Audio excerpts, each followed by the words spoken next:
everybody, this is AutoTecPro. Today I'm going to show you how to connect the camera wire for the Android 11 Tesla system. Okay, for the Android 11, the camera wire will be slightly different from Android 9. Okay, PX6. Okay, in the package you will find this wire. Okay, and then on this harness you will make sure you find this wire CCDV.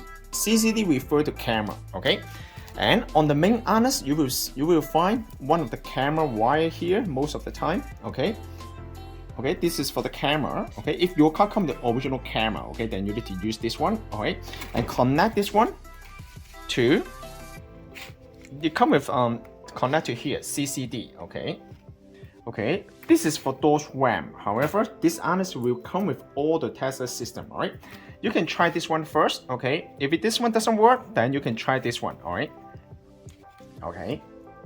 Once you connect these two wires, the camera will be fine, okay? And however, if you want to install the aftermarket camera, you will still use this one, okay? CCDV, okay? This one is for the video input, okay? However, okay, in order to connect to the aftermarket camera, I'm gonna show you how to do that. First of all, if you purchase the camera, this is the camera wire right here, okay?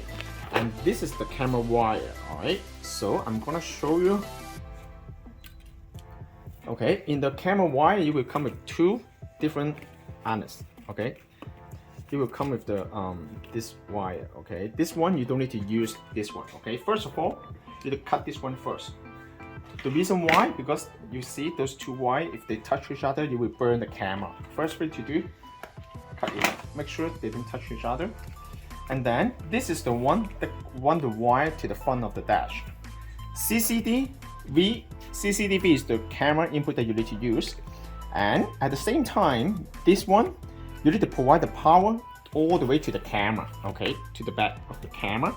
You can see that CCD 6 volt or CCD 12 volt. It comes with two power output. Our camera uses 12 volt. You need to use the CCD 12 volt. Okay, CCD 12 volt. Connect this one each other, tape it. Okay, and then for this one, you can just run the wire all the way to the end. Okay, first of all, before you finish running the wire, it's better for you to test the system. Make sure it works. Turn on the engine, move the gear to reverse, and then you can check if the camera image shows on the screen. That's very important. Now the camera will be done. Okay, the camera installation will be done. Make sure it's 6 volt or 12 volt. Okay, connect these two together and remember CCTV. Okay, if you don't see this harness, please let us know. Maybe your model is different. This video only apply on Android 11.